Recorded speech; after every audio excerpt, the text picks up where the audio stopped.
Hi guys, welcome to next video. जैसा कि आप देख रहे हो, मैं पसीने से लथपथ हूँ। यानी मैं काफ़ी देर से इसको रिकॉर्ड करने की कोशिश कर रहा था अपनी फ़ैन ऑफ करके। एनीवे, छोड़ो इन सब बकवास की बातें।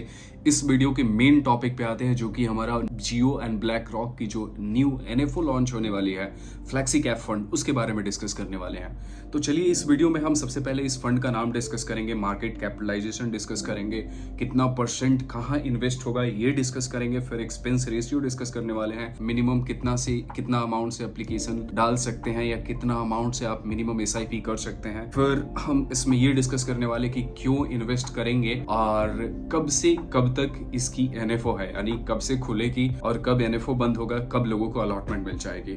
तो बिना वक्त गवाए चलिए इस वीडियो को स्टार्ट करते हैं। सबसे पहला इस फंड का नाम है Jio black rock flexi cap fund. Okay, flexi cap fund मतलब मार्केट की तीनों कैटेगरीज में इन्वेस्टमेंट होने वाला है, मिड, स्मॉल एंड लार्ज। जिनको नहीं पता है मैं बता दूं, मिड कैप को मीडियम रिस्क मीडियम रिटर्न के लिए कहा जाता है, लार्ज कैप को लो रिस्क लो रिटर्न और स्मॉल कैप को हाई रिस्क हाई रिटर्न के लिए। सो ये तीनों कैटेगरीज को पिक करने वाले हैं। इट मींस कि पहले आप समझो मिड, स्मॉल एंड लार्ज क्या होता है।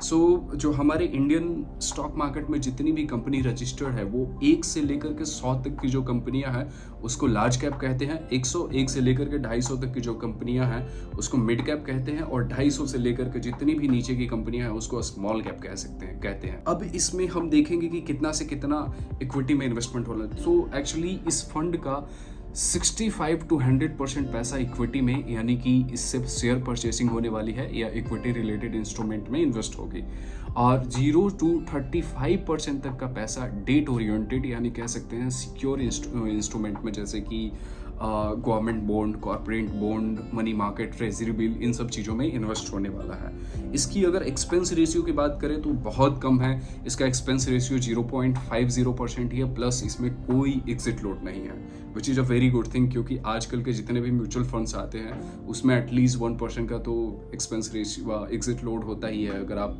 विद इन 1 ईयर विड्रॉ करते हैं। तो इसमें मिनिमम एप्लीकेशन आप 500 से कर सकते हैं और मिनिमम एसआईपी भी आप 500 से ही कर सकते हैं। अब हम ये डिस्कस करने वाले कि क्यों आपको इस म्यूचुअल फंड में इन्वेस्ट करना चाहिए। सबसे पहली एंड मोस्ट इंपॉर्टेंट चीज कि ये जियो एंड ब्लैक रॉक का कोलैबोरेशन से बना हुआ एक सिस्टम द्वारा फॉलो कर रहा है, जिसको HWF कहते हैं, जो कि इन्वेस्टिंग की दुनिया में एक कमाल के सिस्टम कहा जाता है। दूसरा रीजन है कॉस्ट एफिशिएंसी, मींस इसमें 0.5% का ही एक्सपेंस रेशियो, प्लस में नो एग्जिट लेड है।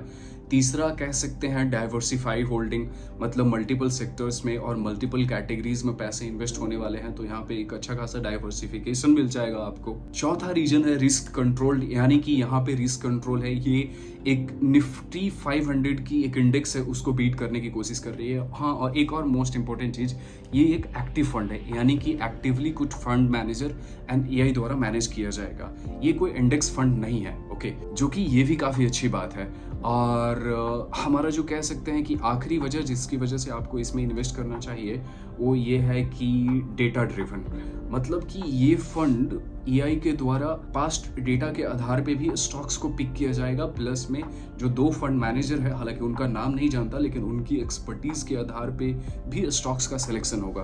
तो ये एक अच्छी खासी कॉम्बिनेशन है, एक अच्छी खासी रिटर्न आने के चांसेस है।